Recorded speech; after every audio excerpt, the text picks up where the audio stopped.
something that is clinically relevant? And of course, the answer became it came out very rapidly, and that was the vagal regulation of the heart. Now, what everyone has to think about is if you go back to the early 1970s, people didn't talk about the parasympathetic nervous system. They didn't talk about the vagus. They talked about sympathetic activity. They talked about arousal. So now I was proposing that a lot of information was not being conveyed in the sympathetic nervous system, not in arousal or sympathetic activation, but in the vagal system. So I now had to start going on an educational mandate to teach my colleagues a little about cranial nerves and neurophysiology. Because at that point in time, people were taught that there is a paired antagonism between the sympathetic nervous system and the parasympathetic. And the major component of the parasympathetic nervous system is the vagus. So, and they were taught, and we all were taught the same thing, that it was a paired antagonism. And so the real question or answer was in what was being labeled as autonomic balance. So when people had more vagal activity, they were calmer, more resilient, and when they had less, they were more sympathetically reactive and dominant. So it was this kind of a shared balance, but it didn't truly reflect the neurophysiological system. So let me get right back to what I call the vagal paradox. So I'm looking at these preterm babies and I'm realizing that they have much lower beat to beat variability than full-term babies, and their clinical status is really being mapped into, or their heart rate patterns are really being mapped into their clinical status. So if they had flat heart rates or no rhythmicity, they were really greatly at risk. And they were greatly at risk neurophysiologically, although it was never stated at that point, by saying they did not have uh, a sufficient amount of vagal control over the autonomic nervous system. So I started to build this model that the variability and the rhythmicity was critical, and preterm babies had low vagal tone. Now, this resulted in a contradiction in the world of neonatology, because neonatologists were taught functionally that the vagus could kill the babies because the bradycardias and the apneas, these very profound and potent risk factors, were vagally mediated. And so this created this paradox in my mind. How could heart rate variability, or this, be a vagal protector, and yet bradycardia and apnea be lethal vagal reaction? How could it be the same system? And the answers or the clues were really in the neonatal intensive care unit. So if you start to study the development, the maturation of the heart rate patterns in the preterm, you were seeing in real time the changes in the myelinization of the vagal pathway.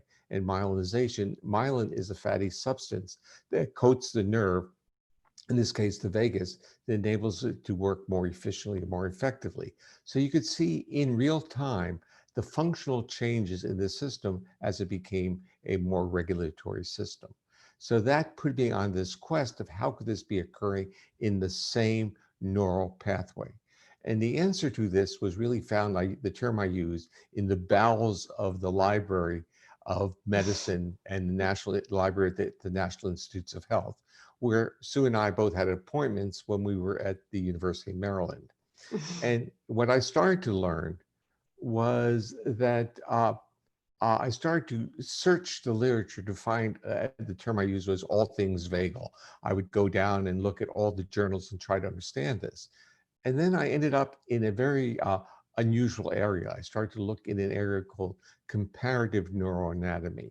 And this is where people look at different species. They look at the anatomy of the neuroregulation of the autonomic nervous system and other neural pathways, and they look at it in different species. But the reason they're doing that is they're trying to get a hint of the evolutionary trajectory of which we are a product of. And the answer came out when I started to see the transition in neural regulation of the autonomic nervous system that differentiated mammals versus reptiles. And what you start to see is that there really were two different vagal circuits: a more evolutionarily older, phylogenetic, meaning our evolutionary history, older circuit that was shared with most vertebrates, and this was a unmyelinated vagal circuit that originated in an area of the brainstem that functionally in humans is still there, but primarily regulates all the organs below the diaphragm. And this system, when recruited in defense in other vertebrates, shuts them down. It reduces their metabolic output, and they can appear not to even be alive. And now we start seeing things happening in mammals when mammals are under severe challenge or threat and they appear to be dead or death feign. They may defecate, they may pass out. So that vagal surge comes through and shuts them down. But what happens in the transition from reptiles to mammals, which is seen in the newborns or the preterms, is that some of the cells of origin, the area in the brainstem that regulates that unmyelinated vagus, they go on a journey. They start immigrating. They migrate. They migrate from a ventral area of the brainstem to a more, from a dorsal area of the brainstem to a more ventral area. And in that ventral area, they get into a cluster of neurons that are involved in the regulation of the striated muscles of the face and head.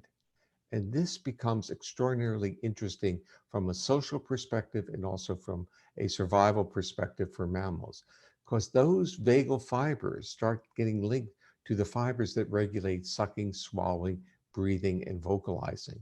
And that whole circuit becomes the foundation of where more mature mammals use that structure for social engagement. So as those systems move to that part of the brainstem, it enabled our voices, the intonation of our voice, to be co-regulated with the vagal regulation of our heart. So the intonation of our voice conveys our physiological state. And it also enabled our facial expressions to co-regulate or co-vary with our physiological state, and even affected our ability to hear human voice or voices of other social mammals, because it helped regulate middle ear structures. So we start seeing this merger between visceral regulation and social behavior. And this is where polyvagal theory came out. So the journey was finding the disconnect between what I could see and what was the plausible explanation. And the real explanation was that we as scientists looked at the cranial nerves and not where the fibers in the cranial nerves came from. We looked at the nerves as a unifying output system and not the specificity of different neural pathways. We didn't think much about the embryological, meaning our own, as embryology starts to mimic our own evolutionary phylogeny. And if we had, we would see the cluster of these fibers coming together to serve this co-regulatory function for both social behavior and physiological state. And that, in polyvagal theory, became the social engagement system. And that had the striated muscles of the face and head, but it also had visceral motor, the vagal regulation of the heart and bronchi. So that's the short story. Yeah. Sí, muy interesante, ¿no? Muy interesante pensar como nos cuenta Steven, ¿no? Esto de la evolución hacia de los vertebrados a mamíferos, ¿no? Como este sostén neuroanatómico y neurofisiológico nos permite los comportamientos sociales, nos ayuda a regular las emociones en cierta forma y nos da esta sensación de seguridad, ¿no? Como esto nos propone la base neuroanatómica y neurofisiológica para la interacción, ¿no? Porque en cierta forma necesitamos bajar las defensas para poder empezar a interactuar con los otros. Entonces, para poder empezar a interactuar con los otros, de alguna forma este sistema nos provee esto, ¿no? Sorry, Steven. Okay. Absolutely. You basically, you gave my talk. And the talk really is that our job is to keep our autonomic nervous system out of states of defense. And when we're not in states of defense, we support health, growth, restoration.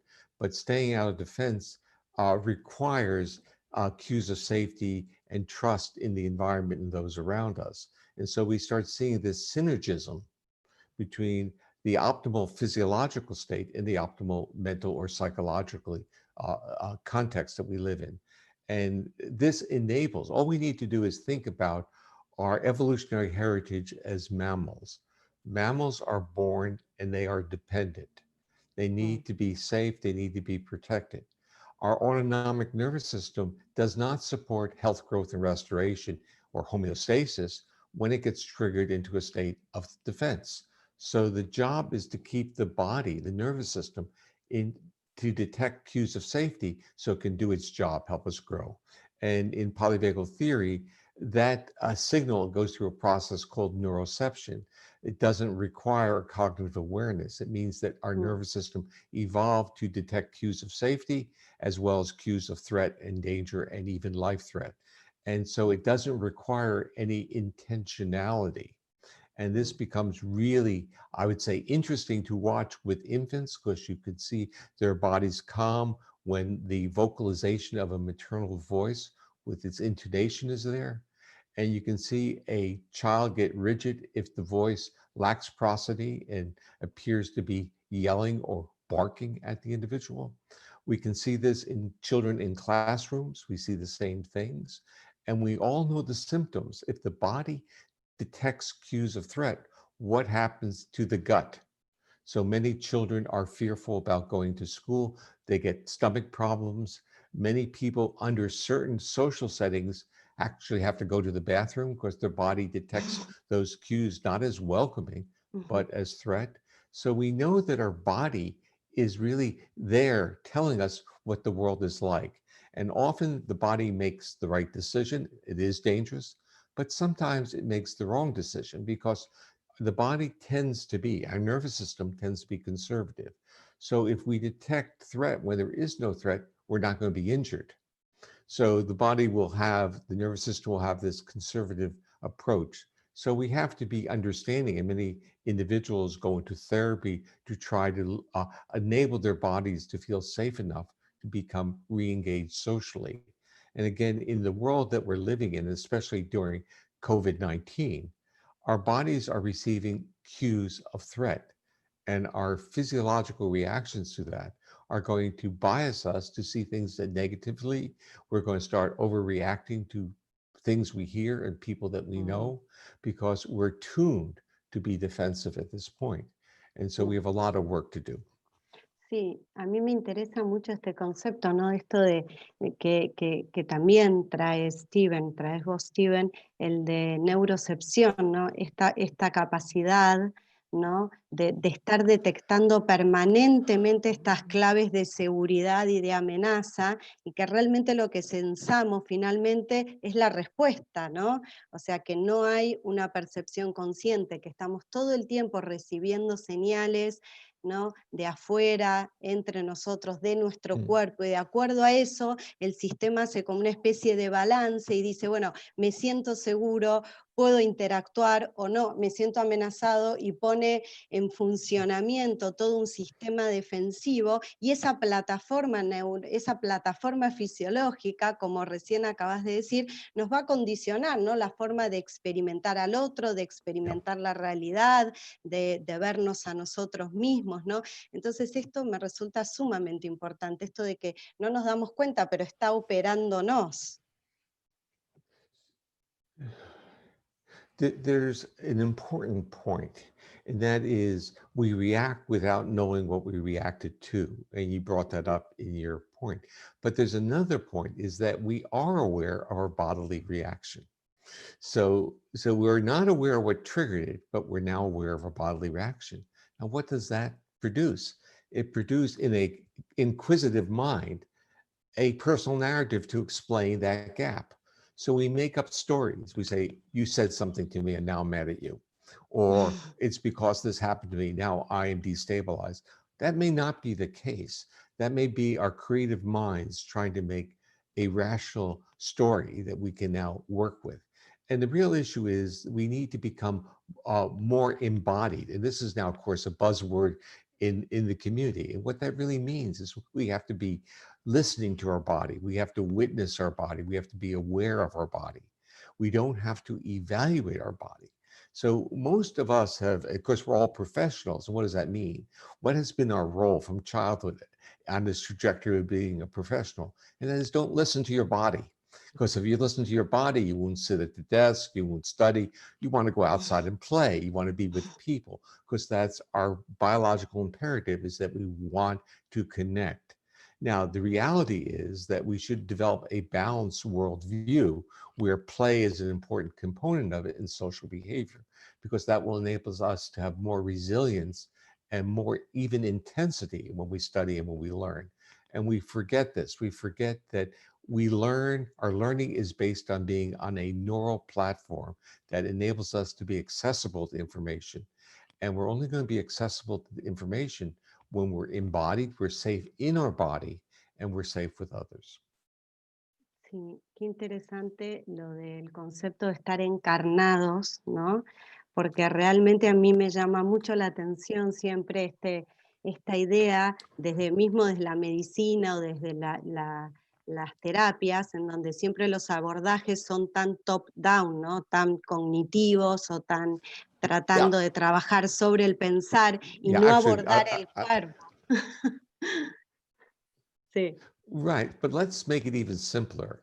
I see you use the term top down, Mm, and let's shift it into a paradigm model.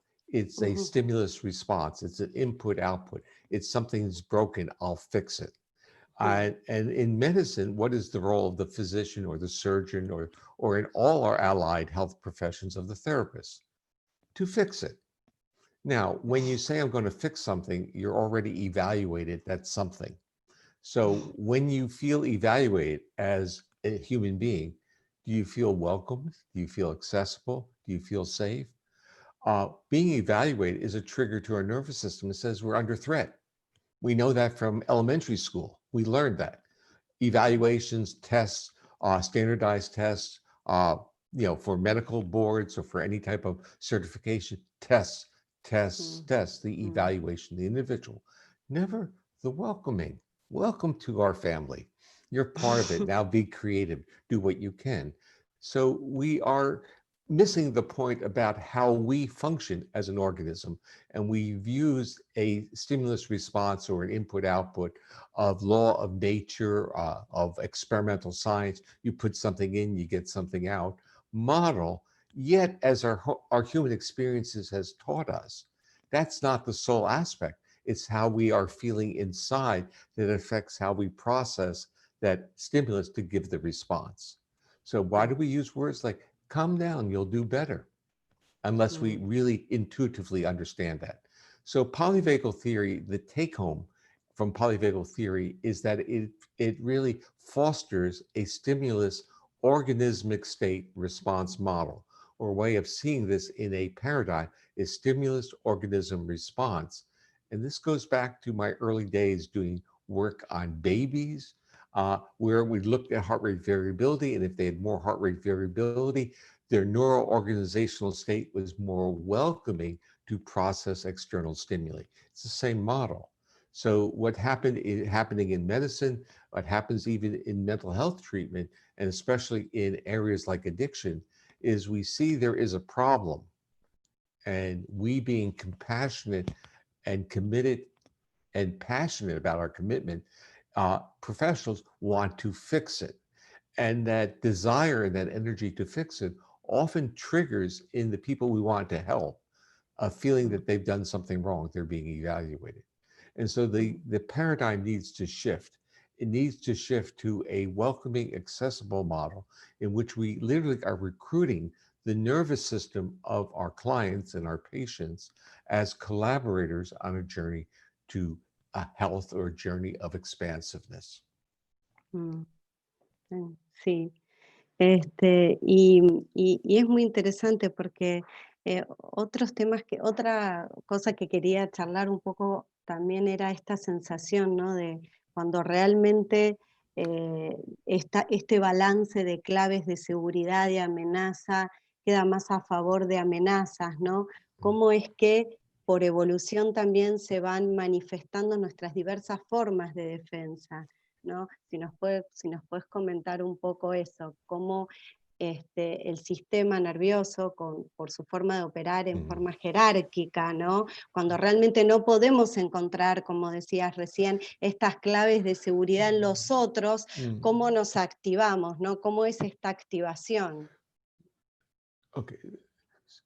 So you're really describing humanity. Okay. You're describing what life is about. And as we understand our own evolutionary history, we realize that the primary mode of regulating our physiology has been through co-regulation and connectedness through the interactions with others. And if you do work in the field of trauma, which welcomed me in about 20 years ago, it was in a sense, the eye-opening experience of my lifetime. I've learned more about what it is to be a human from learning about the impact of traumatic experiences on human behavior, because it takes away this capacity, or trauma takes away or limits the capacity to feel safe and to trust another, meaning to co-regulate with another. And people who have experienced these severe traumas acknowledge it, that that is really their life goal, is to feel safe in the arms of another, to have a Mm, relationship, but their body doesn't allow them to do that. So it's not this cognitive intention. And again, in the world of trauma, we've learned that certain strategies like cognitive behavioral therapy, which has been extraordinarily effective in many aspects of mental health and behavioral modification, is not very helpful with people with complex and severe traumas, because it's not a top down, it's not that simple intentionality. Now, top down sequencing can be helpful with trauma if we start to change our narrative, meaning we start to reinterpret our bodily feelings. So if we see our physiological responses of going into threat and we become more embodied, and we use our narrative now to say, wow, look what my body's doing. It's trying to protect me, as mm, opposed to say, I am really upset with my body and it just shut down and let me do my work. I want to do these things. And by the way, this is in part what a lot of people go through. They get angry at their body and they start mm, taking drugs or alcohol to get the body into a state of numbness so they can do what they think they need to do. And the body is always going to fight back and say, the thing you need to do is to feel safe with another human being. You mm, need to learn, or I'd say learn is not the right word. You need to allow the body to be in a physiological state of accessibility to enable co-regulation to occur. And I'm going to give a couple hints on this because we have missed this in our culture. When we play, in terms of when children play or cats play or dogs play, they are mobilizing and sending cues of safety to each other. They're using vocalizations and face to face, but they're using their energetic aspect, the sympathetic mobilization. And this distinguishes, play is distinguished from aggression because they use face to face, they use mm, voice, they send the cues of safety. And this becomes this neural exercise of regulated autonomic state. And as they use their voice and their face, they are using what I call the social engagement system, which includes that myelinated vagus. And now the vagal brake becomes that calmer or constrainer of the sympathetic nervous system. They don't go into rage or fights. So we have missed the importance of play in the developing child, our developing nervous system, and in our adulthood. We don't play enough. mm, mm. Sí, y para agregar un poco, a mí me gusta cuando vos decís, Steve, que el vago ventral o este sistema de conexión social o de vínculos es como si fuera el coreógrafo, ¿no? Que eso es muy interesante Yeah. verlo así, porque es el que tiene que estar llevando adelante para que el simpático, en cierta Mhm. forma, movilice para permitir el juego, y en cierta forma Yeah. el vago dorsal también pueda generar intimidad, ¿no? Porque para que el otro se Yeah. acerque, nos toque, necesitamos también este proceso de que esté presente el vago ventral en conjunción con el vago dorsal, ¿no? Yeah, and the words you're using, like in being present, like your last word, is part of the story. And it's a story of embodiment. It's a story of honoring our physiology and seeing its different roles. and seeing this evolutionary transition where you have this choreographer or cheerleader at times or constraint. It keeps you in boundaries. And colleagues like Dan Siegel and Pat Ogden have taken those ideas and they call it the window of tolerance. And it's really saying that if you keep that ventral circuit on board, you have a great range of behaviors because you're not going to lose it. You're not going to get so angry, so mobilized that you go into a fit or a tantrum, and you're not going to shut down. You can explore your body. You can explore your relationships. And this is the term, to be truly embodied. But to be truly embodied means you have to be a good witness of yourself. And that also enables you, when you're embodied, to be a good co-regulator of another. You are accessible and your accessibility impacts on the other. Sí, la importancia de generar más conciencia corporal, ¿no? Empezar a incluir esto como un conocimiento valioso, ¿no? Ya tal vez desde niños en el colegio, poder empezar a tener más en cuenta el cuerpo y empezar a generar este autoconocimiento, la interocepción, trabajar sobre la interocepción. So this, what you brought up was an interesting point because we developed a survey, a questionnaire. It's called the Body Perception Questionnaire. It's available in Spanish. It's on my webpage. You can download it and use it. The goal was, could I use a survey tool to get an estimate of the underlying physiological state of the individual? And what we're finding is that the subscales for autonomic reactivity are extremely powerful in predicting reactivity. So in the studies that we're doing, we get information on trauma history and adverse events, which are often very much related to current function. But the mathematics, the psychometrics, tell us that that trauma experience is only meaningful if the body is reflecting an autonomic state of defense. So we think of trauma and events as being the catalyst for the problem, when the reality is, how did our nervous system incorporate that catalyst? Did it reorganize? Did it retune? And this is a very optimistic story because it shifts it from a blaming on antecedent events to an understanding of the contemporary capacity of our body, and tells us there's a portal there where we can send cues to our body to help that body regulate, become safer. I call this neural exercises, and I kind of coined another term. I say neural exercises are really the core of a polyvagal informed therapy.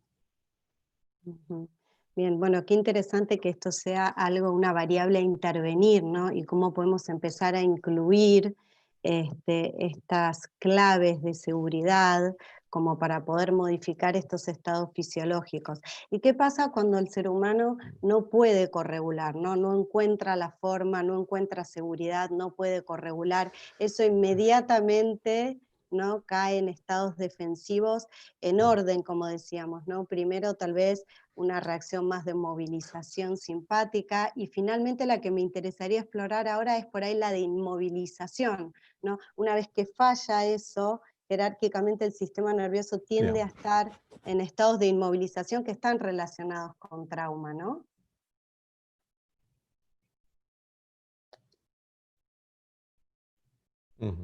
So let's think about in terms of the hierarchical organization of our reactions.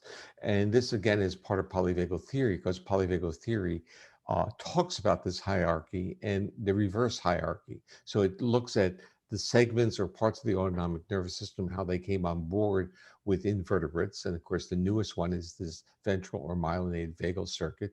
And the older circuit is the sympathetics, and the oldest is the dorsal or shutting down circuit.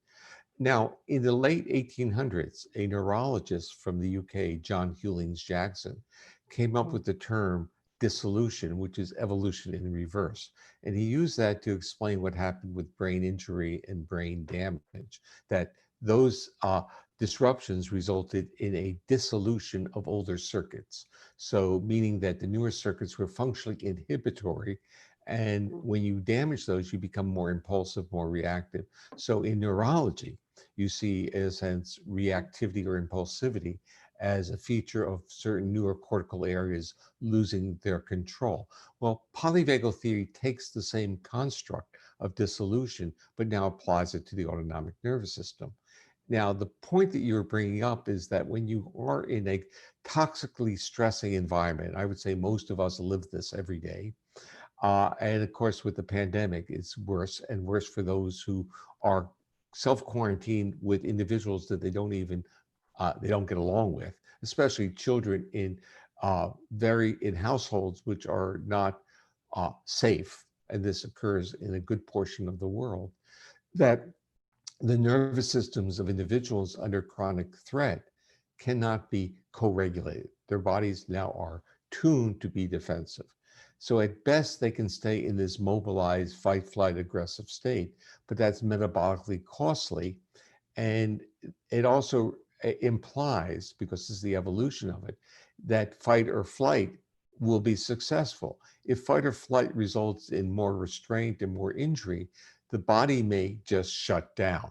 It may go into a withdrawal. It may vasovagal syncope or fainting. It may be reflected in irritable bowel syndromes.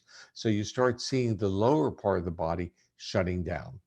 And so the issue is, and I think this will get to your problem, we are in a world where co-regulation is not brought to the most important level that it should be. It should be what we teach ourselves to do and what we teach our children to do, whether we call it play or gathering. It's what our body needs. It doesn't need it 24 hours of the day, but it needs it needs the opportunity to have it. And in the world, we learn, especially on a Zoom call like this today, that there'll be several who we would call super co-regulators. You meet them, you know, all you need to know is hi, and already you're calm, because their bodies are exuding the cues of safety to you, and the voices are making you feel accessible. So our bodies know this. But you brought up another point. And so we're saying in the world that co-regulation is not brought to the area of importance that it should be. So how do people function? I think that is really your point. How do they function? Well, many people are in a way workaholics. They regulate not through co-regulation, but through a type of self-regulation. They enjoy uh, writing, they enjoy their work because they have a degree of control and a degree of predictability. So their nervous system is picking up features of safety, predictability, and control.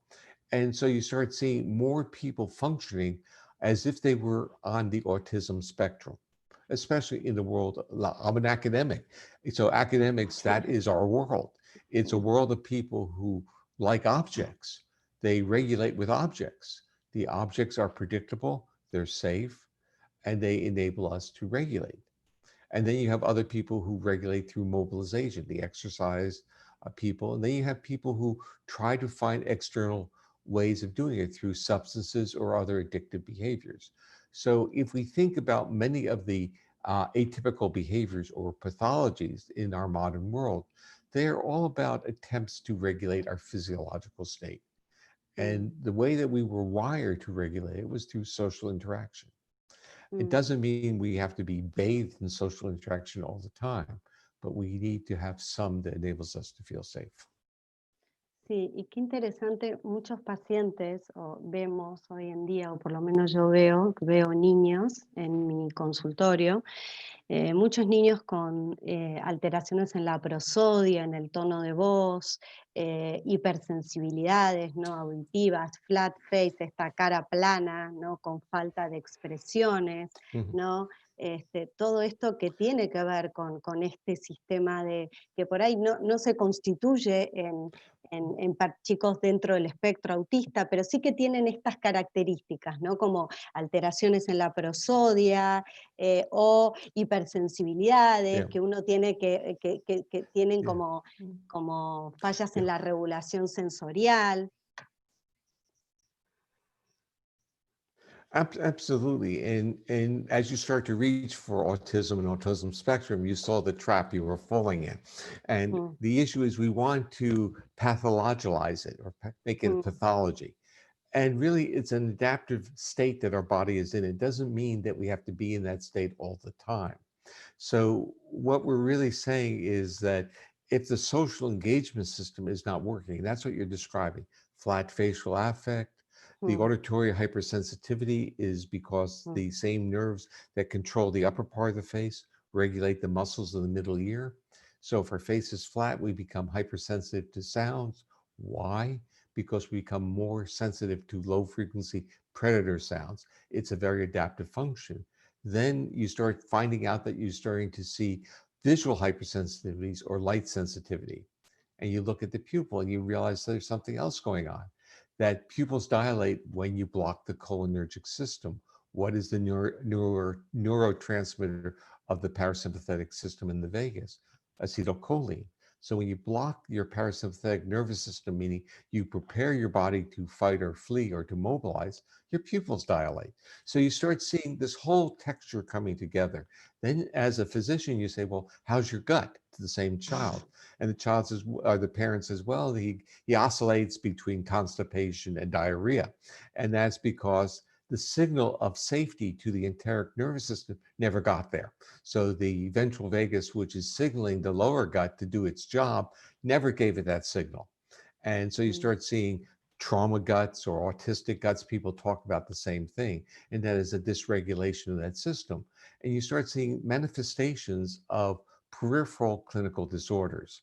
And the polyvagal theory says, hold up for a moment. Don't think of them as disorders. Think of them as adaptive shifts in the neural regulation of the autonomic nervous system. It's moving into a chronic state of defense. It's under threat. mm, So mm, where should treatments go? Should they go into blocking the end organ with medication, which is often done? Or should they be done through a neural exercise in which the nervous system is now getting cues from that ventral vagus social engagement system that everything's fine. You don't need mm, to go into defense. And mm, that's really where a polyvagal informed treatment model mm, would go. But mm, you, as a neurologist, I'm going to talk mm. directly at you for a moment. If someone has dysautonomia, or let's say a neural dysregulation of the autonomic nervous system, there's virtually nowhere you can send them to get any reliable, effective treatment. It's a catch-all term in which the medical profession really doesn't know what to do with. Yes, yes, that's great. Bien, la verdad que es fascinante pensar cómo el mismo sistema que evolucionó para promover los vínculos, el cuidado entre los mamíferos, es realmente el mismo sistema que promueve nuestra salud, ¿no? Tanto Mm, física como mental. O sea, es realmente un yeah. imperativo biológico el conectar con el otro, porque no solamente el conectar, necesitamos conectar para como base de salud, ¿no? De cómo nos podemos dar salud a nosotros mismos y darle salud a los demás. Realmente es algo como que me maravilla. Mm. Y algo tan sencillo en realidad, ¿no? Y tan pasado por alto. Es algo tan sencillo de hacer y tan difícil porque lo hemos pasado por alto. Entonces se me viene un poco a la cabeza cuáles son si hay algo que nos puedas comentar acerca de las tecnologías que estás usando para un poco para aumentar la Mhm. Yeah. S- Yeah, sure. Let me back to more to something that you're saying, and then I'll talk about interventions. Um, as a physician, what you would see at birth is the first thing you want to look at is sucking, swallowing, and breathing, whether they are coordinated activity. And if you work in an area with prematurity, that's the real marker of survival. And so we know that with preterm babies, that whole integration of that set of circuits is compromised. Now, in polyvagal theory, the integration of sucking, swallowing, breathing, and vocalizing becomes the template of social behavior. It's the same neural mechanisms. So when you look at, it's the structures that are regulated together. So if you look at the outcomes of preterm babies, and this is where I've had really some of these really remarkable dialogues with parents, because some of them are on our therapists themselves or physicians or trauma therapists, and they will seek me out to ask me about their own child. And the story goes like this. Someone will have a really very preterm child. The child might have been born as 25 or 26 weeks gestational age. And I will ask the question that goes like this. How is your child? How is she doing? And the answer starts off with, well, she's very bright. Okay. Okay, so because that's how we evaluate the outcomes of prematurity. Are they mentally disabled or not? And then I say, does she have relationships? And the mother will say, she's clueless.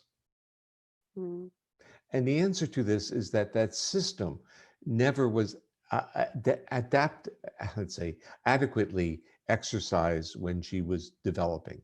And so we need to start thinking about how can we get this suck, swallow, breathe interaction going better, because that becomes the template, that becomes the foundation on how the system works. So now let's flip to your pragmatic question.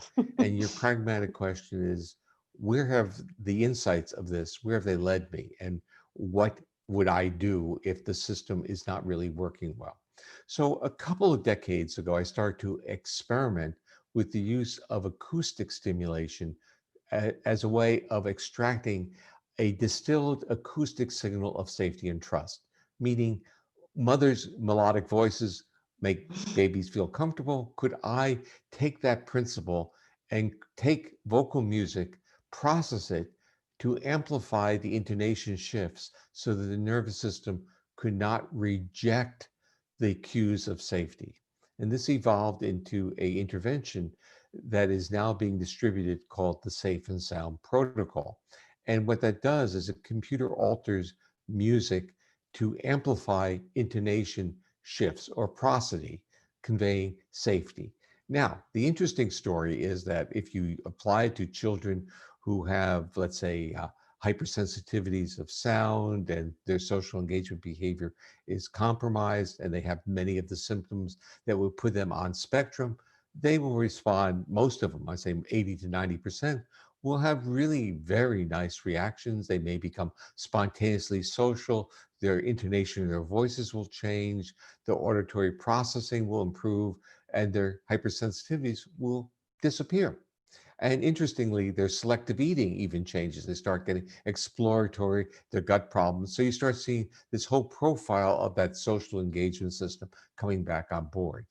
Now, the interesting part from the scientist in me comes when people start to use it with survivors of trauma.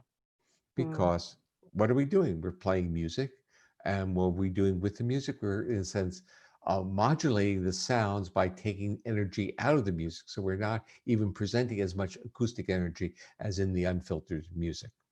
And here is the interesting story that starts to unfold. For several people, not everyone, several, they respond really well. But some of them, their initial response is their body goes like this. It becomes accessible and safe. Now, if you carry with you a trauma history of you're a survivor and suddenly your body becomes accessible, what's your body going to do? It's going to react and say, been there, don't want to be there again. And they'll become really destabilized and highly reactive. And we start to see this pattern coming out and out mm, repeatedly in those who had the most severe trauma histories. So if they were repeatedly abused, any cue of the body being accessible was now cue to the nervous system to protect. mm, So the insightful therapists got smart and they start to titrate the amount of stimulation and they start to use the feelings, the dialogue with the clients to get them to understand their own feelings until they could start incorporating them without going into reactivity. A psychiatrist uh, decided to do the intervention on her own. And this is, again, something we never recommend. You should do it with a safe person, because if your body starts to destabilize, you want to be near someone who can help you co-regulate. Well, this psychiatrist was so, let me say, in her body, threat was so much in her body that she had to take anti-anxiety drugs every morning before she saw her first client. mm, So this person decides to get the intervention and try it on her own. And she tried it and it destabilized her. A month later, she tried it again and she still was destabilized. And a month later, after that, she tried it again and suddenly something happened. She wrote me a 27-page, single-page letter describing her journey. Now, the interesting part was what she said was at the end of this, she understood two things. She understood why people liked music, because now she could enjoy music. But the most telling point was she now saw humor in her 7-year-old daughter's antics. She could enjoy the disruptions of her child. So and she didn't need to take her drugs for her clients, but she was giving us this transparent uh, viewpoint of this journey of being, her body coming to grips, honor, and then finally honoring the effects, and then passing through and becoming a more co-regulated individual. Interesante, muy interesante.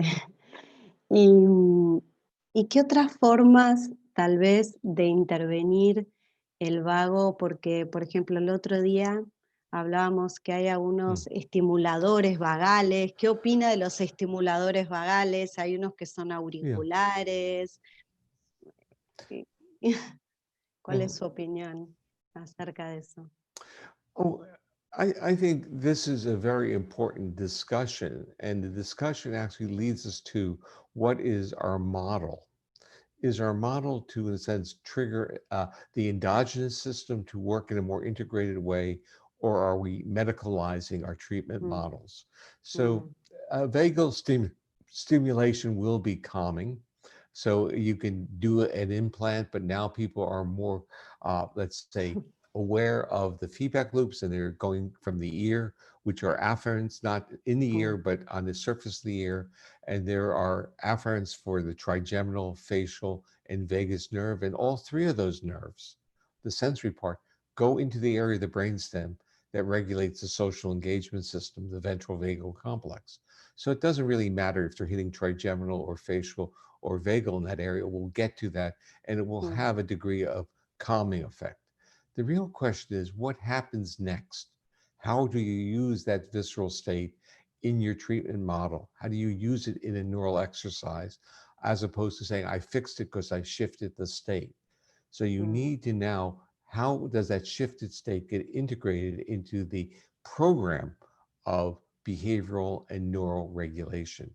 Um, mm, this is just, your question is very close to my heart because our son uh, mm, has, and his collaborators have created a vagal nerve stimulator that goes off the ear that's being used for PTSD in a closed loop type of model for sleep and for regulation of those issues. And so if we step back from that and say vagal nerve stimulation is not going to be hurtful, mm, especially if it's non-invasive. And so there's no real loss to it. And on my perspective, I start thinking of the acoustic stimulation I'm using as an acoustic vagal nerve stimulator. And which it is because it does raise the vagal activity to the heart and calms us down. And of course, if we were to step back and say, well, if you listen to uh, vocal music or you listen to symphony orchestras, is your body calmer? And the mm. answer is, yeah, I feel calmer. Now, is that a vagal nerve stimulator? And functionally, it is. If you talk to someone, or if you're like on our Zoom and you feel really good afterwards, you say, was that a vagal nerve stimulator? Yeah, it was because of the social engagement aspect Mm, of it. I'll go one step further and tell you something very personal. I'm going to slide for a moment, and you should see a heating pad. You see that? yeah, I sí. had hurt my back a few weeks ago, and it Mm, was really excruciating pain. But I continued to do webinars. And the mm, interesting part on the webinars where I didn't feel any pain during the webinars because I mm, was involved in this social interaction. I was connecting. I was, in a sense, mm, engaging, mm. utilizing this video conference modality as a way of feeling close to another person or other people. Mm, And it had a powerful effect. Now, it didn't cure me because when I was off of that, pain came back. But it really was a remarkable experience and a test of the model. And to think about people being ill now, which is really what's going on, and being separated from their loved ones during medical crises, is really a catastrophe of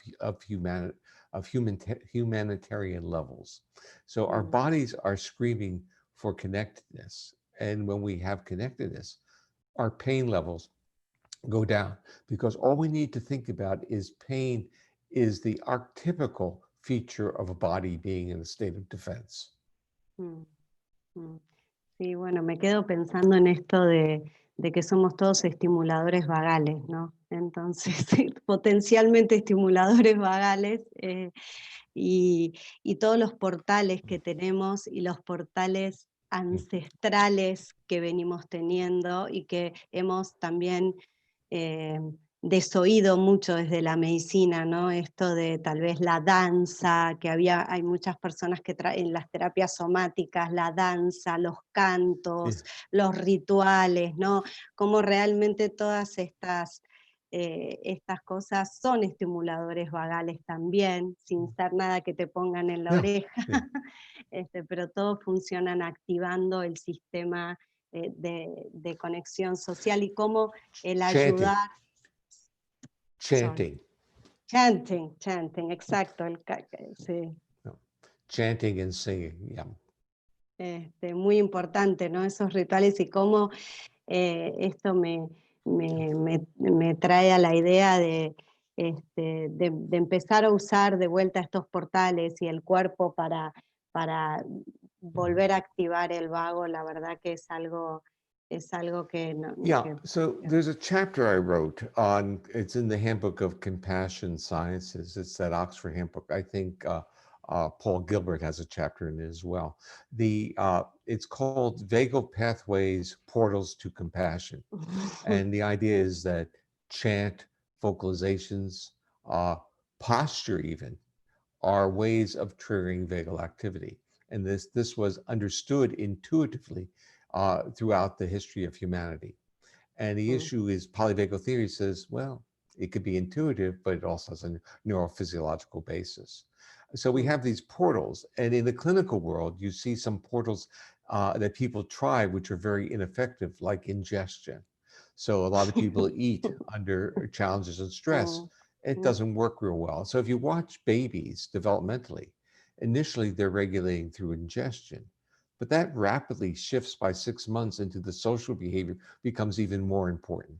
So if you watch the interaction of mother and baby versus baby and food, you see the preference changing quite rapidly. And we have to think about that way when we even start trying to treat people with eating disorders.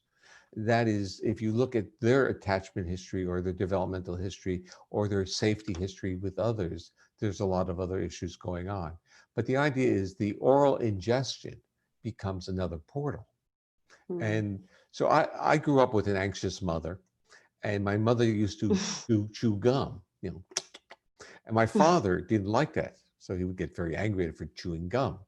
Now, from a polyvagal perspective, my mother was doing what she needed to do, which was to calm her body by stimulating the social engagement system.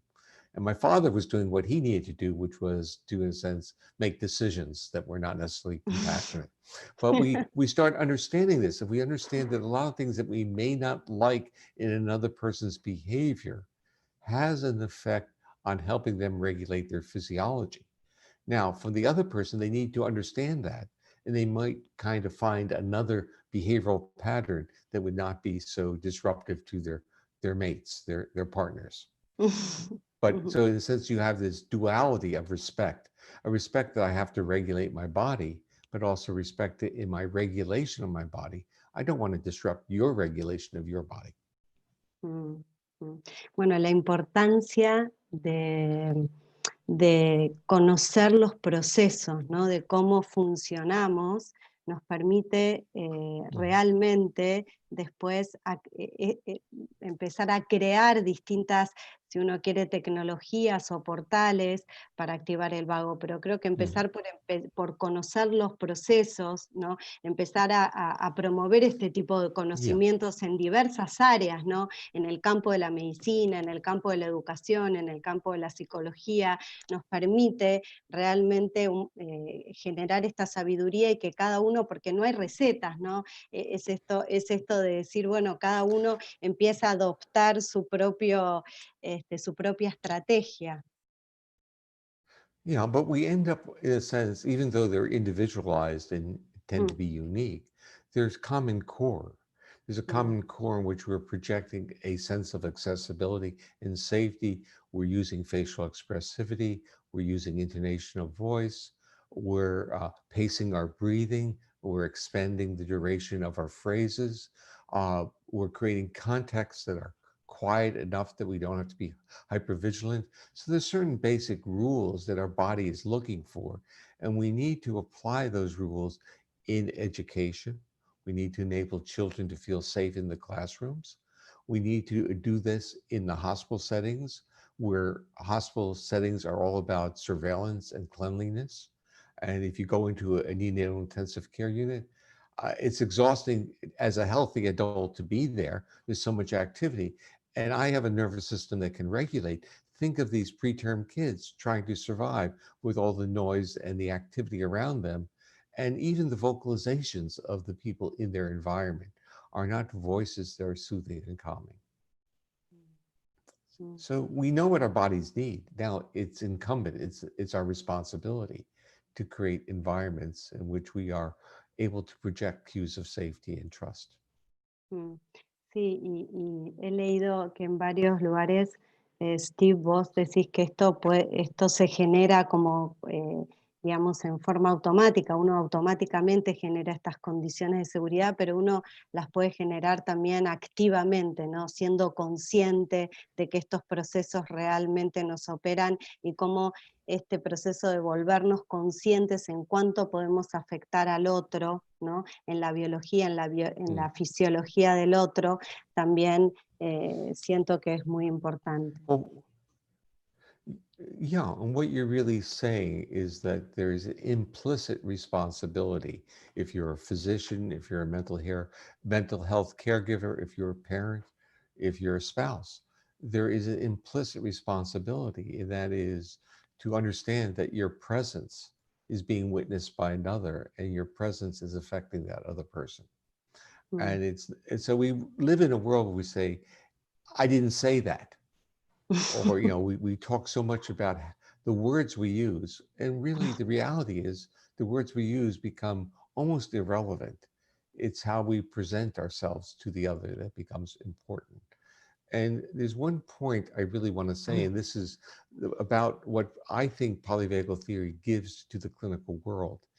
It shifts it from treating the human documentary as a narrative of events, like where did you get your degree, what do you do for a living, and in medicine it's all about what symptoms you have, what are the treatments. And in the world of trauma, it's often fostered by issues of the history of events or traumatic events. And what polyvagal theory says, that's all good, it's good to have that information, but that's not the real question. The real question is what happened to your body? How did you feel? And when I use the word how do you feel, to me that is what state is your autonomic nervous system in? So it starts saying that that intervening variable has changed. And that's what we have to give respect to, the state of that organism. Mm. Sí, sí, se me viene a la cabeza esta incoherencia, ¿no? Que tantas veces uno dice algo y el cuerpo dice otra cosa, ¿no? Y cómo somos tan Yeah. sensibles a eso y eso duele tanto, ¿no? Como humano. Well, yeah, but when you feel the incoherence, it's now time to do a little evaluation of what's going on. And so, in the world that we all have lived in, we say, well, what the person says makes sense to me, but I don't really trust the person. So, and that's what your body is saying. And sometimes we get into trouble. So, I've actually had some interesting dialogues with people who had been abducted for a number of years. And they talk about the moment they got abducted, they said they had a gut feeling that this wasn't right, but it seemed okay. And they then had to live through that consequence.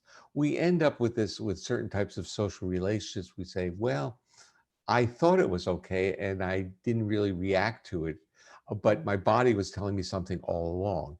And in a way, and if I go back to really what I wanted to study in the middle and late 1960s, it was that bodily reaction. I want to know not necessarily what people were thinking, but what were they feeling? And I didn't even have words to use for that then. So it was like, can I measure their heart rate patterns? And do I have any insight into what's going on inside of them? And really, over the years, what I realized is that many of the things going on inside of them are projected in their facial expression, in their intonation of their voices, in their posture, in their gestures, and whether or not they are accessible to me or I feel accessible. So we kind of know what's going on, and we need to be, in a sense, retaught or relearned what it is to be a co-regulator and be available to others to help them regulate. So if we start to think about our journey in life, our journey in life is to be a good enough co-regulator, to feel safe enough with another. When Sue and I gave a talk once, we were giving a talk together at the University of Michigan, and we were dealing with a Q&A point, and I asked her, I stood behind her, and I said, fall backwards. And she fell backwards into my arms. And the issue is, I said, this is the goal of society, is to feel safe enough that we can fall backwards into someone else's arms. And I think this is really what our bodies are craving. We want to feel safe enough, not safe totally, but safe enough to know that we're not going to get hurt. Y safe y estar, perdón, y estar seguro no es la ausencia de amenaza solamente, ¿no? Es mucho más. Es mucho más. Yeah. Muchas gracias, Yeah. hermosa. Well, thank you. So let me just close on that. And that is, we live in a world which is dominated by the notion of strength and power and dominance, and that defines safety. You have to be strong enough to defend, and that will define safety. Our nervous system says that's not the story. The story is it might be nice to be powerful, but what our nervous system says, we want the cues of safety. And in our society, we have not spent enough time studying what our body needs to feel safe. Bueno, muchas gracias. Hermoso. Vamos a tratar de entonces de trabajar sobre nuestro cuerpo y nuestra capacidad de corregularnos, ¿no? Empezar a trabajar sobre las claves de seguridad. Bueno, me encantaría poder pasar a Sue, así tenemos tiempo también para hablar con ella y hacer un bloque final, los tres. Pero bueno, Sue, bienvenida. Muy interesante tenerte acá con nosotros. Creo que estás muteada, Sue. Está allí, se tiene que desmutear, o alguna la puede desmutear. A ver si alguno... no, ahí estaba. No, creo que... Ahí estás. Let go. Ahí está, ahí está. Ahí está, no, ahí estás. No. No, ahí vamos, ya vamos a poder.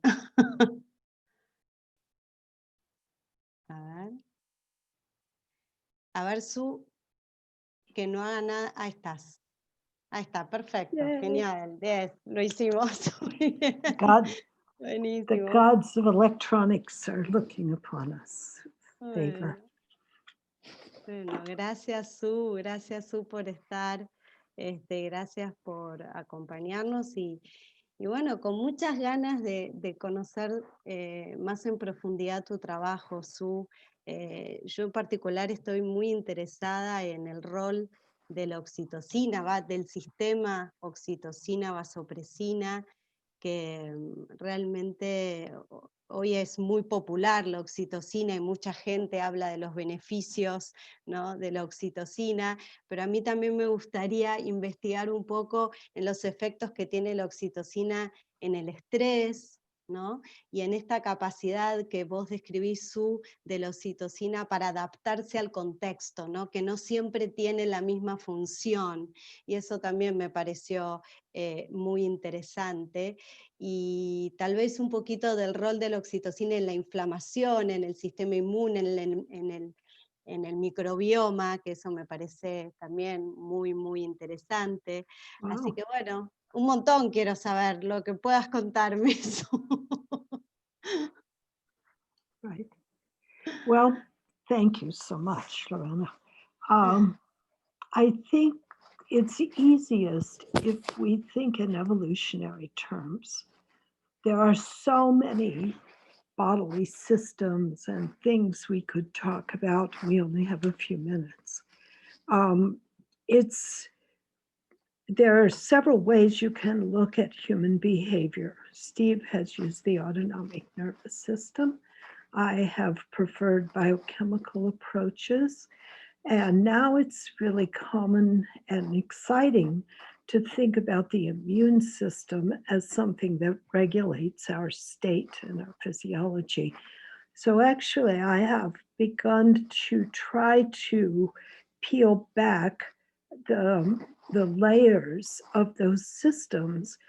And it appears to me that the immune system is the most ancient because it exists at the level of a single cell. Then you have autonomic systems, which run the whole body and coordinate things with each other. And you have chemical systems, which tend to regulate the autonomic system and also the brain generally. Okay, so those are our three portals, if you will. What makes oxytocin interesting is that it's the most modern component of our ancient biochemistry. The other drugs, the molecules that we built pharmacology on, we built drugs upon, are actually, most of them are older than oxytocin. Drugs like dopamine, drugs like serotonin. These are well known because they're used as a basis for pharmacological treatments and also recreational drugs. But oxytocin is new. Now, when I say it's new, I'm talking about 100 to 150 million years ago. So not new to the extent that humans have always been there when the drug is. But the oxytocin works with a partner. That partner is vasopressin. Vasopressin is older than oxytocin. It is not the ancestor of oxytocin. They both came from a really ancient molecule called vasotocin. And vasotocin is important to stress because vasotocin is a molecule that allows cells to regulate water and minerals, the most basic things that we need to stay alive. So now back to our evolutionary story. Imagine our ancestors, which were not mammals, crawling out of the ocean, trying to take advantage of life on Earth, no longer having the protection of water and having to deal with dehydration. I'll come back to this later, how it relates to medicine. So we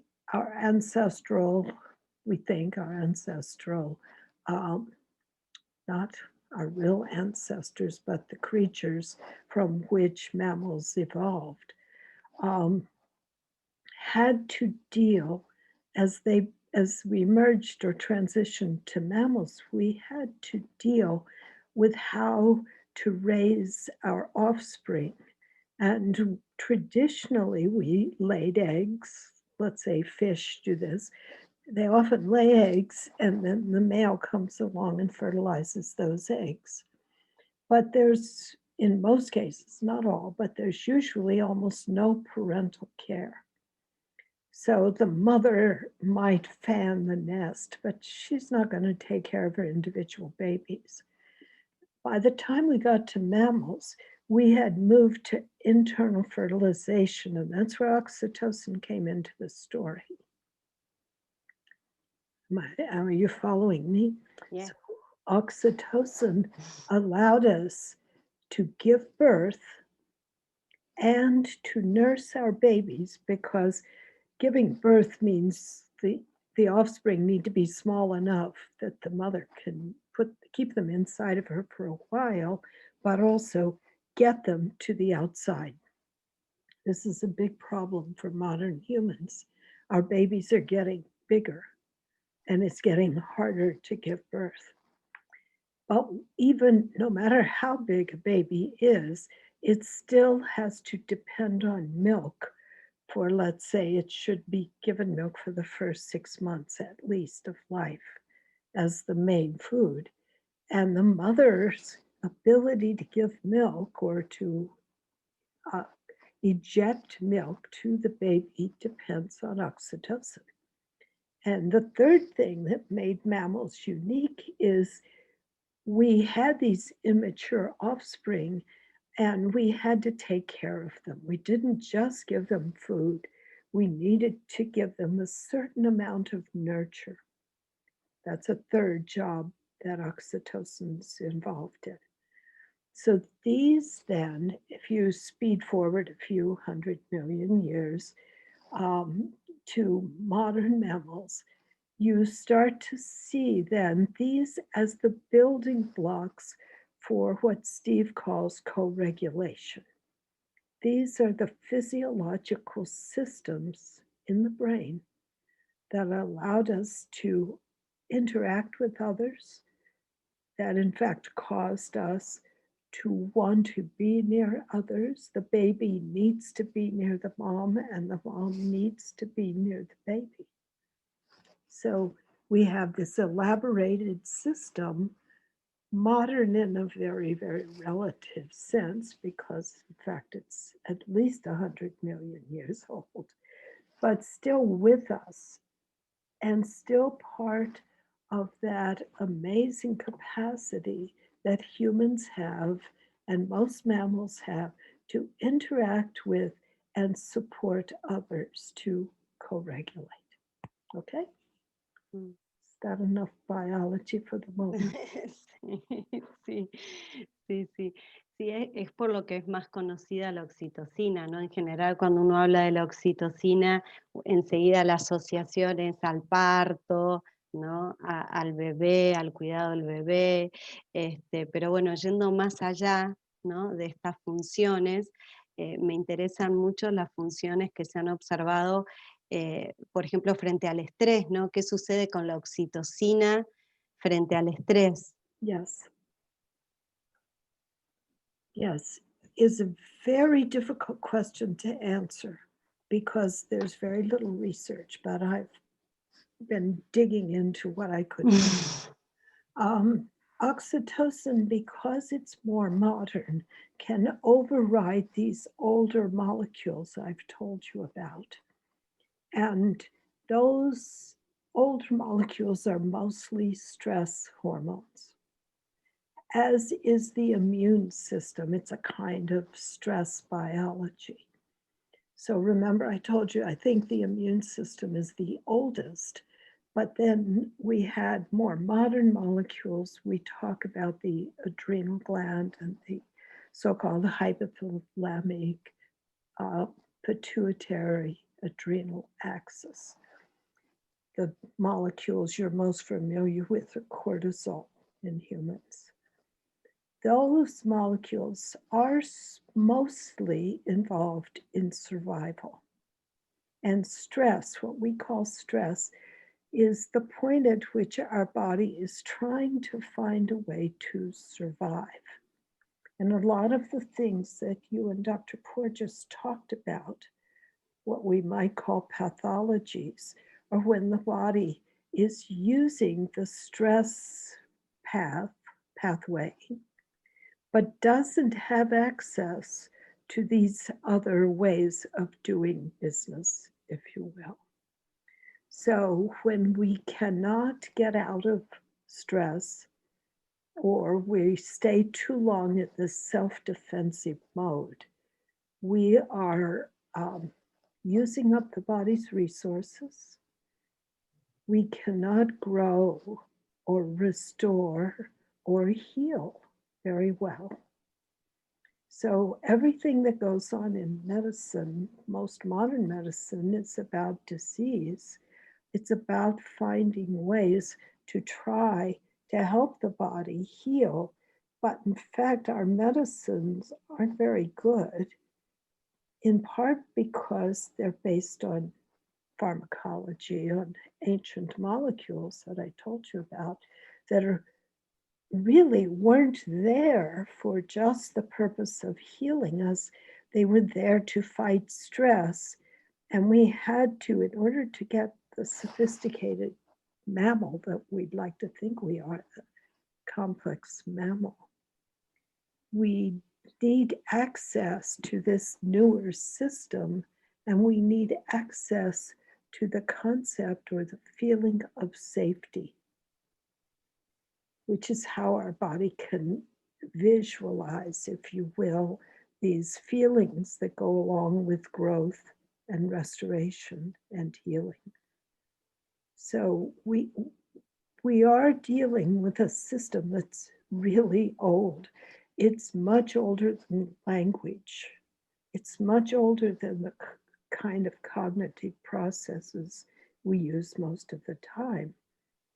And it's so primitive that we mostly get it in the form of neural signals through things like the autonomic nervous system and probably the immune system.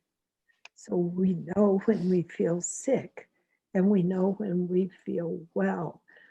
But if you ask your patient how that's happening, they are very unlikely to answer. They can't tell you because all they're experiencing are vague, like the vagus, vague information coming up out of old parts of the body that don't have language of their own. Mm, mm, mm,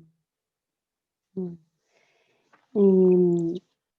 Y lo interesante que yo leía también del trabajo, de tu trabajo, Su, es esta capacidad de la oxitocina junto con la vasopresina, ¿no?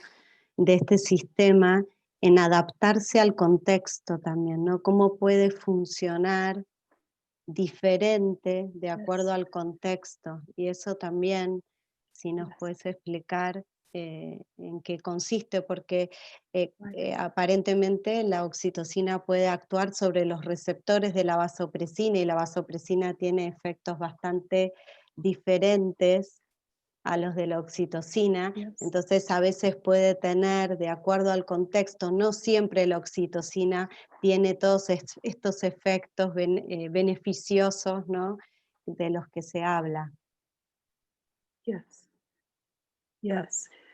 Well, what we believe happens is that the older system will take precedent in the face of threat, life threat, real danger. And the system that regulates oxytocin will subjugate itself to vasopressin. And in fact, because the two molecules, oxytocin and vasopressin, are very, very similar structurally, oxytocin can talk to the vasopressin receptor. But if that receptor, there are two ways it could speak to that receptor. Remember, vasopressin is a system with a molecule and a receptor or several receptors. that are dialed up to take care of danger and threat and survival needs. So one way oxytocin could work is to simply quiet the vasopressin system.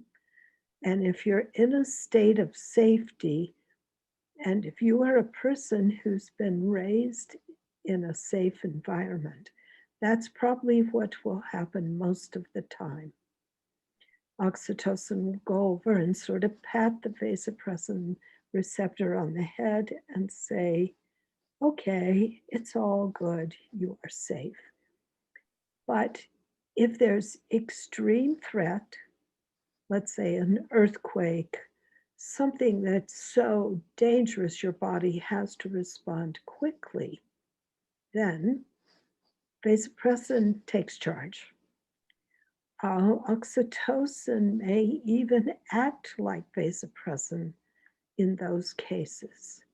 But even more than that, if you're a child raised in a threatening environment, oxytocin, your vasopressin system, your receptors may be tuned up to a high level of sensitivity, a level of sensitivity that views even things that should be normally safe as threatening, like another person.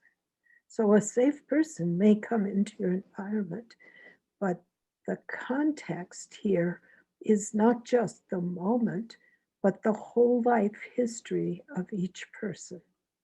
So as we build our life story, we also build our sensitivity to these molecules, which makes them very difficult to work with unless you take into account the life history of the person. Qué interesante, ¿no? Porque entonces sería también una variabilidad individual de acuerdo a las experiencias que tiene esa persona en cómo reacciona a la oxitocina, ¿no? No podríamos decir que tiene un rol igual para todas las personas, ¿no? Esto de, a veces yo he leído que tal vez la oxitocina a veces funciona en personas no consideradas del grupo, the outgroup, ¿no? Esto de las personas que no son consideradas del grupo, la oxitocina también tal vez puede volverse como en cierta forma protegiendo su propio grupo, pero se puede producir esto como agresividad frente a las personas que considera fuera del grupo, ¿no?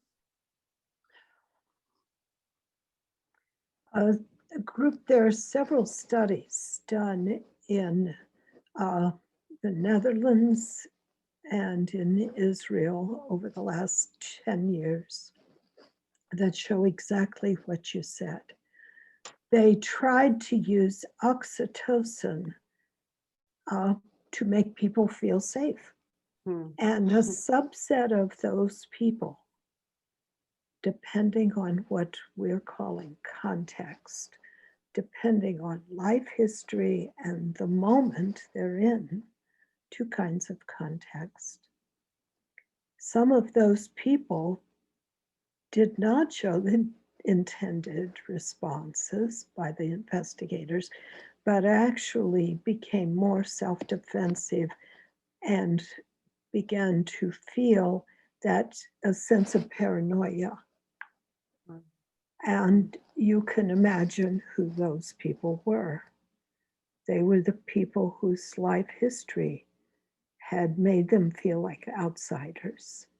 So maybe they were immigrants, some form of minority, or someone who had simply been raised by parents who didn't feel safe and transmitted to the child through their life a sense of defensiveness and fear. I'm sure in Argentina you've had over the years street children who raised themselves, who managed to get far enough along to be able to sort of take care of themselves. Most of those children are at risk for feeling defensive all the time because that's their world. That's where they came from. So it was adaptive. So one thing very important about biology and the autonomic nervous system as perspectives on mental health, you can't think bad and good. You have to think adaptive. If you think bad and good, you will use the wrong therapies, okay? And if you're a teacher and you think bad and good, you will judge your children that you're teaching or the adults instead of supporting them. So by using biology, by going beneath the surface, just a couple of layers, and thinking about our behavior in those terms, we start to see what's going to work. It doesn't mean you have to give a drug.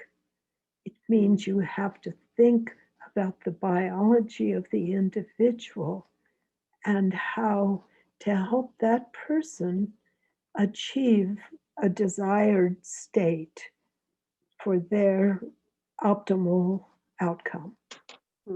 But it's a challenge. It also creates a very important role for therapists as what Steve calls co-regulators. The problem with being a therapist is that you're human as well. And so your own biology is there creating your own feelings, and it's very difficult to fool yourself. So people who are doing therapy are in rather desperate need of feeling safe as well. Sí, qué interesante, pienso, porque entonces todos estos efectos beneficiosos de los que se habla, ¿no? De la oxitocina, que son potencialmente reales, digo, porque va a depender de la historia de ese individuo, ¿no? De la biología de ese individuo y de cómo ese individuo se fue adaptando, ¿no? O sea que todos estos beneficios, tanto en efectos protectores cardiovasculares, como en la inflamación, como en el sistema inmune, van a depender mucho de la persona. Y creo que es interesante también esto porque muchos hablan, enseguida dicen, bueno, dosémonos la oxitocina, no podemos usar la oxitocina como droga, inhalada, no sé, de alguna forma, pero sí entiendo que también tiene sus efectos adversos, ¿no? En uno de tus papers leí sobre todo con el riesgo del crecimiento de ciertos tumores, ¿no? Entonces, como enseguida cuando uno ve y dice, uy, la oxitocina, qué interesante, primero tenemos que ver si funciona, por un lado, ¿no? Depende de la historia de esa persona, de la biología, y por el otro lado, cuidado, porque también puede tener efectos adversos. Yes, and there are people who have tried to make oxytocin a pharmaceutical, a drug. And I believe there is a place for that drug in the treatment, probably of acute, ongoing, immediate responses when perhaps nothing else works. But you run a risk especially if you do not create a safe environment, you run a risk for that person to have an experience that's associated with becoming more defensive. Now, again, that's not bad or good. It's just probably not what most people have in mind. The average healthy human is not in any danger from oxytocin. But if that person has this history, there is danger. And we don't know, and often the person doesn't know. They don't know cognitively how to evaluate this. they know what happened to them, but sometimes they don't even have really good cognitive appraisal of their own history. They just know they don't feel good. They feel scared or they feel defensive. The second thing that we could look at here, instead of thinking about oxytocin, we could think about some of the ancient pharmaceuticals that were used in indigenous people, as well as ways of changing their behavior. And those kinds of molecules were always used with a teacher or a safe environment. And like the story Steve told us earlier today about a woman using his listening therapy, his sound therapies, she rode through it on her own. She is herself a psychiatrist. She'd had a lot of trauma in her life, but she managed to sort of stay with the process. She probably could have gone through it much more easily and had more benefit if she had had a co-regulator, some safe person with her, so that she could then let her body go into the safe state, not have to constantly flip back into defense. Okay. Bueno, qué interesante, ¿no? Cuántas preguntas. La verdad que nos estamos quedando sin tiempo. A mí haría un montón de preguntas más. Me encantaría por ahí una última pregunta acerca de la oxitocina y la meditación. Sé que han habido algunos estudios, sobre todo en las meditaciones que tienen que ver con el amor bondadoso, en donde realmente se ha visto, se han hecho estudios y se ha visto que aumentos en la oxitocina, si hay algún comentario de eso, y después me encantaría que hicieran un cierre conjunto. Yes, it's unfortunately the same story as before. If you tell someone who's in a high state of defense to just go do mindfulness meditation, on average, it doesn't work very well. It works great for healthy people, but people who really need it may not be able to easily use it.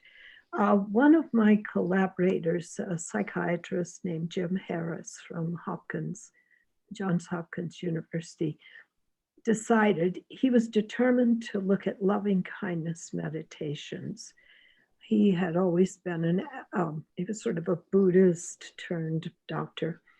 And we did a study at a place called Spirit Rock, and you can imagine what that is. It's I'm sure lovely. I haven't been there, but we were able to take bloods. Jim took bloods from all of these people before and after. About 2/3 of them, especially those who were experienced meditators, did get an increase in oxytocin. It wasn't massive, but it was there. Another smaller percentage showed no change, and an even smaller one actually got lower levels of oxytocin. At the same retreat, someone else had done a study of mindfulness, a very long meditation, 2.5 weeks. The people were basically supposed to be silent for 2.5 weeks. I don't know what the behavior of these people was like, but I saw their bloods, and they had a very high number of people whose oxytocin dropped. Okay. So maybe it was too long, but probably it was simply context again. And instead of moving into a positive place, they were, if you will, trapped. They had trapped themselves there, but they had gone there without the proper support, without the proper kind of psychological state. So people, a lot of your audience is interested in mindfulness. And I think in principle, it's a great idea. But if it's going to work much better, as Paul Gilbert and other people have shown, if that mindfulness is in a context of self-compassion as well as compassion for others. Okay. Muchas gracias, muchas gracias. Bueno, qué importancia, ¿no? Esto de, se vuelve a recalcar de decir con estas prácticas que creo que tienen que ver mucho con sentir seguridad, ¿no? La práctica de amorosidad, de compasiones, es esto de sentirnos conectados y más seguros. Así que, bueno, teniéndolos acá los dos, quería hacer como un mini cierre, a ver si aunque sea podemos hacer alguna pregunta, pero tal vez alguna reflexión no quería dejar pasar acerca del momento mundial que estamos viviendo, acerca de la pandemia, si hay alguna reflexión que tengan ganas de hacer ambos, bienvenida sea. Si vamos a tener algún cambio, si vamos a hacer algún cambio evolutivo en nuestro sistema nervioso autónomo, si esto nos va a traer algún cambio, probablemente nos vamos a tener que adaptar a las pantallas, seguro. Is Steve there too to answer? I mean, I can give you my perspective, and it's going to sound like the same story again.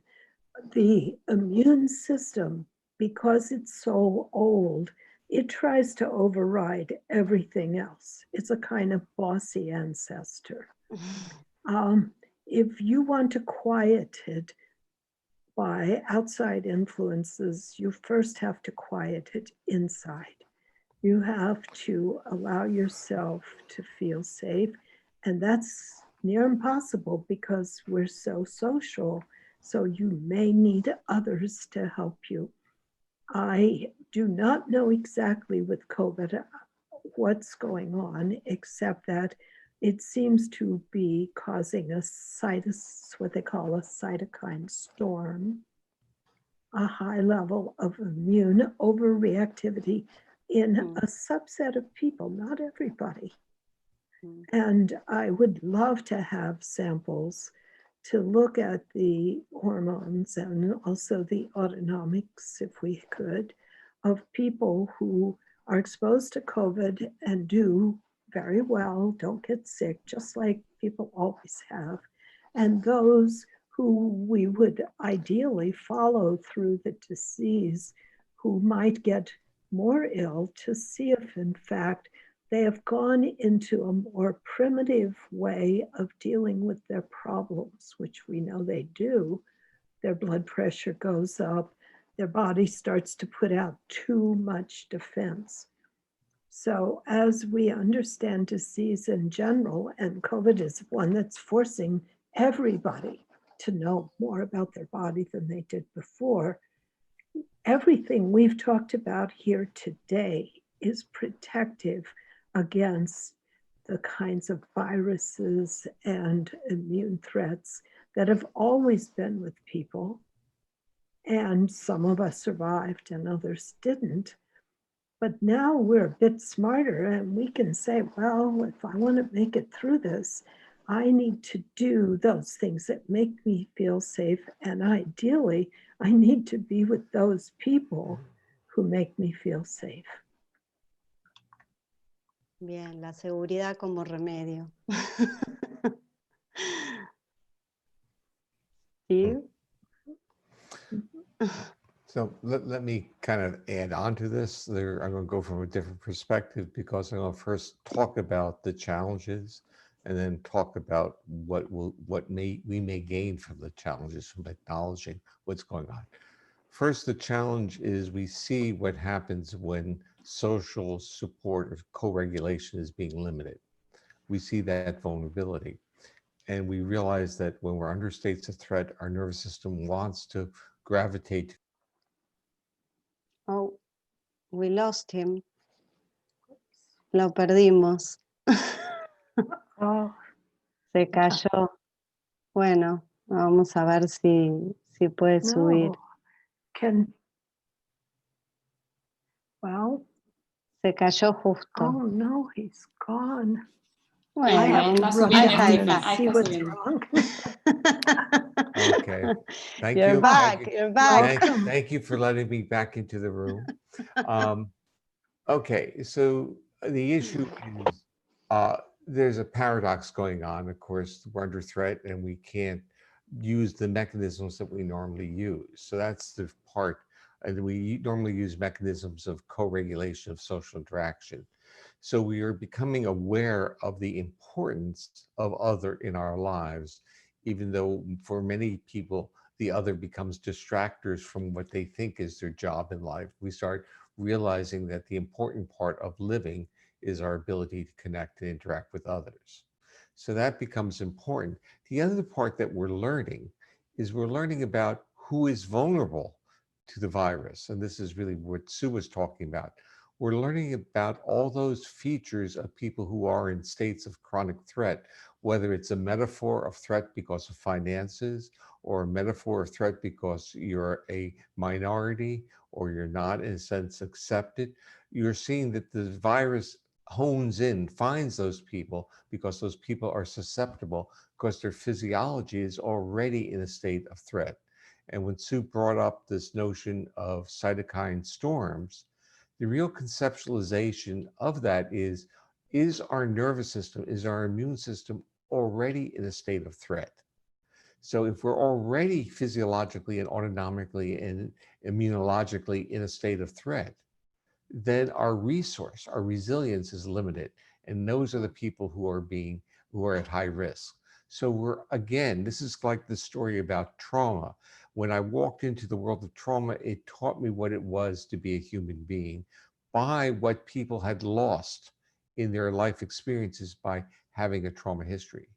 We're learning through COVID that we're seeing the loss of resilience, the loss of resource that happens to a large segment of humanity when they don't have safety in their world. So we're in a world that has always projected the notion that if you're safe, you'll be lazy, you won't work. Therefore, it's our duty to make sure you don't feel too safe. And this has been a real insult to what it is to be a human, because humans are creative, compassionate, exploratory, and courageous. When we feel safe enough, we solve problems, we discover things. If we are fearful, we hunker down, defend our local environment, and don't protect or serve others. So we're learning what is happening to humanity by the nature of who we are. So the bottom line is, I think there's a transformative moment for many of us because we're seeing what is happening. And what we really need to remember is that as a species, we are not only a traumatized species, we are a connected species. And that connection is what we have to literally respect. And I'm going to flip back to something Sue talked about the retreat at Sacred Rock. And the issue is, if you're in a silent retreat, why would you even hypothesize that the hormones associated with social connectedness would go up? It doesn't mean that you need oxytocin in your connectedness with deity or with unity, but you may need it in your connectedness with the physical reality of the person in front of you. So it doesn't mean that, like, even the autonomic state. So I used to show a slide of someone in a meditative state of ecstasy. And I said, ecstasy is not social. And what we really want to emphasize is the role of social behavior as part of our biobehavioral, our biophysiological system that enables us to stay healthy and to enjoy life. Muy bien. Bueno, muchas gracias, muchas gracias. Yo creo que es un gran desafío porque entendiendo que somos seres sociales, esto de no solamente la amenaza, sino que el otro resulta una amenaza porque puede ser el posible portador del virus que nos puede enfermar. La verdad que es todo un desafío para nosotros como especie social que somos, ¿no? Entonces todo esto ahora, por lo menos la tecnología nos pone un poquito más cerca. Nosotros estamos en cuarentena hace cuántos días, ya no sé cuántos días, ya perdí el 160, no sé cuántos vamos. Así que la verdad es que es todo un desafío, ¿no? Sentirse seguro hoy en día.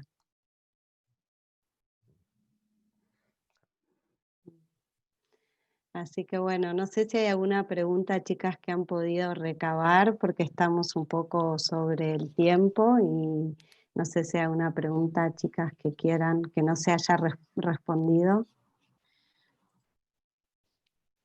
A ver si llegamos con el tiempo, Lore. Corín pregunta, ¿la sabiduría anciana habla de una relación primaria entre el corazón y el amor? Parece que el tono vagal tiene que ver con esto. Hoy en día, ¿hay otras acciones que podemos ver desde la ciencia que apoya el concepto que el corazón es la fuente del amor?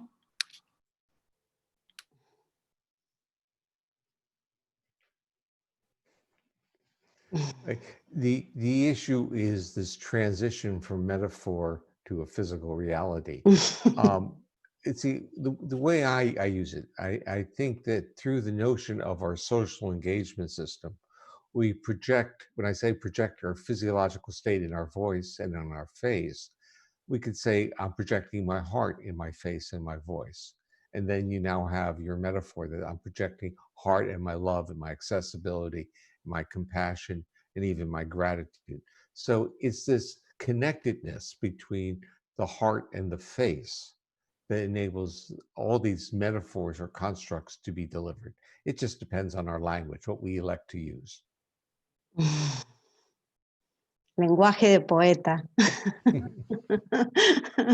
Tantas poesías, ¿no? Escritas, tantas literatura escritas sobre esta. ¿Alguna más, Nati?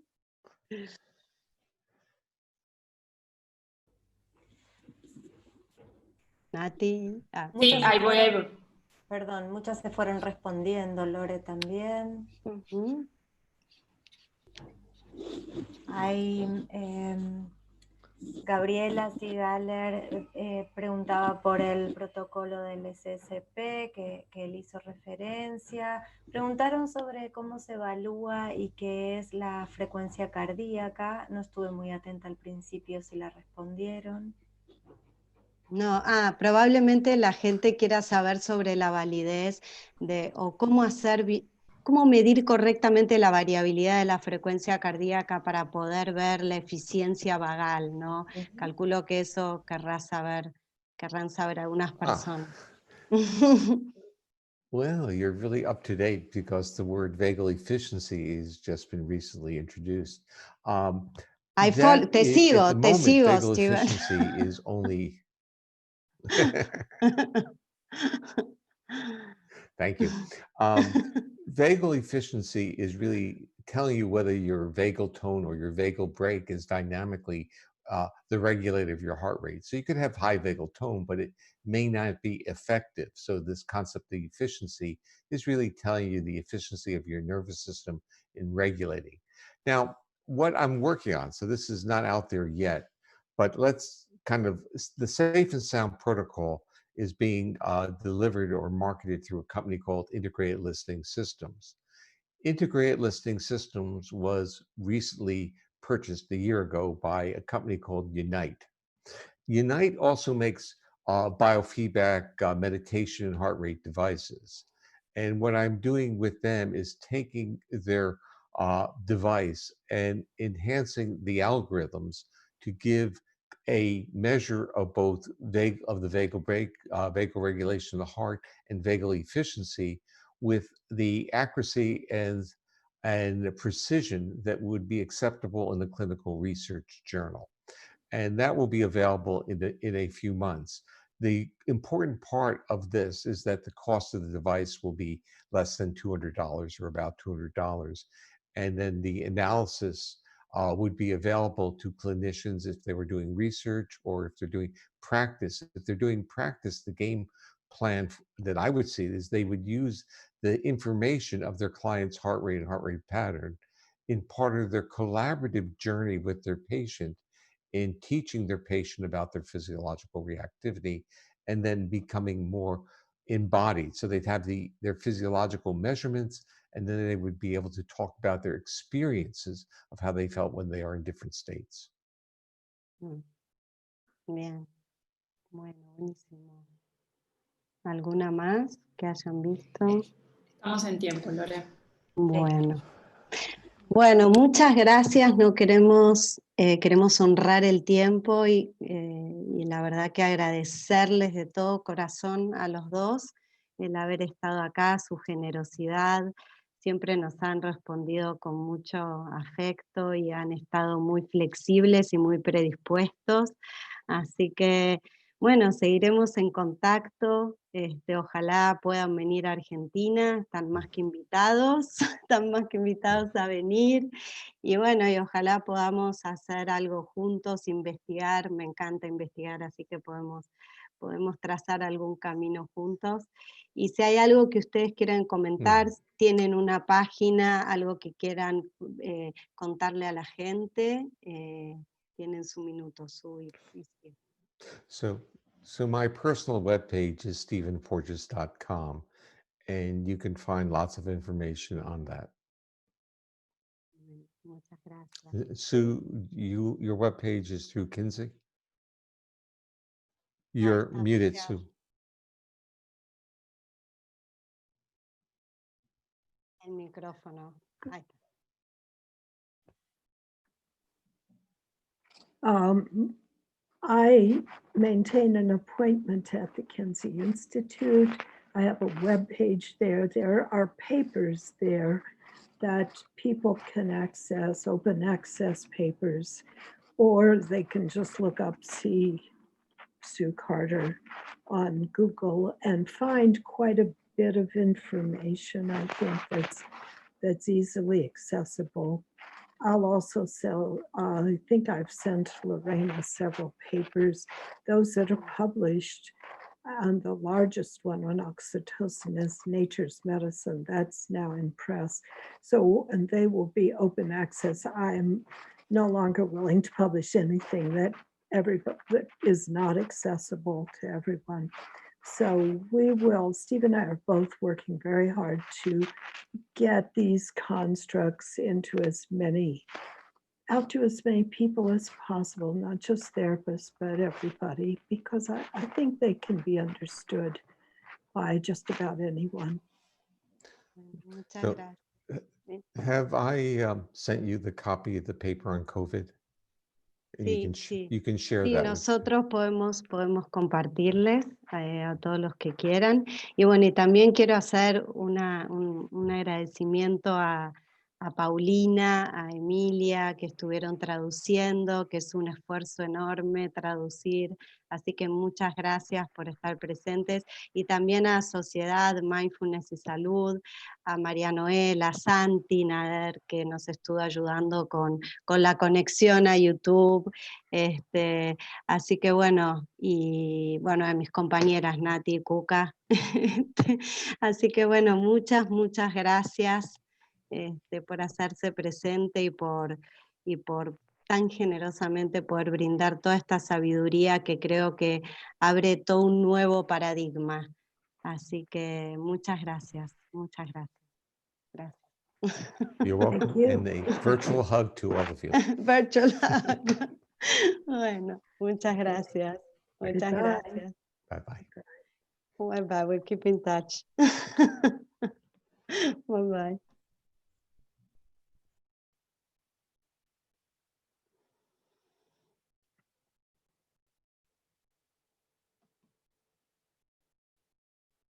Recording.